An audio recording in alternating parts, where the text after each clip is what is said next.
Hello everyone, আপনারা সবাই কেমন আছেন? আশা করি আপনারা সবাই ভালো আছেন। আজকে আমি যেটা আর্ট করছি সেটা হলো আপনাদের সবার পছন্দের সানফ্লাওয়ার। যদিও এর আগে আমি সানফ্লাওয়ার আর্ট করিনি, তাও আজকে চেষ্টা করলাম।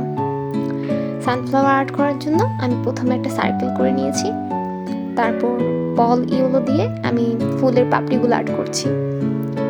তারপরে আমি অরেঞ্জ কালার দিয়ে ভেতরে যে শ্যাডোগুলো সেগুলোই দিচ্ছি। যদিও আমি পারি না, তাও আপনার সাথে যতটুকু পারি ততটুকুই শেয়ার করলাম। ফুলের ভেতরটা আর্ট করার জন্য আমি ডার্ক যে ব্রাউন কালার ওটাই আমি ইউজ করেছি। তো এভাবেই এলোমেলো করে দিলেই হবে, নির্দিষ্ট কোনো বিষয় নেই। তারপর আমি পাতাগুলো আর্ট করে নিচ্ছি শার্প গ্রিন কালার দিয়ে। সিম্পলভাবেই আর্ট করে নিচ্ছি, তেমন কোনো আমি ডিটেলস করিনি। আপনারা চাইলে ডিটেলস করে দিতে পারেন। আমি জাস্ট এমনিতেই করেছি, যতটুকু পেরেছি ততটুকুই। ছোটোবেলায় সানফ্লাওয়ার খুঁজেই পেতাম না, কোথায় হতো এগুলো, কোথায় এগুলোর হদিশ পাওয়া যেত, কিছুই খুঁজে পেতাম না। কিন্তু এখন আমাদের গ্রামে এগুলো চাষ করা হয়, ভালোই লাগে খুব।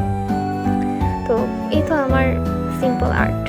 আপনাদের কাছে কেমন লেগেছে তা অবশ্যই আমাকে কমেন্ট করে জানাবেন। আপনাদের একটা কমেন্টে আমার আর্টের প্রতি আরও বেশি আগ্রহ তৈরি হয়। ধন্যবাদ।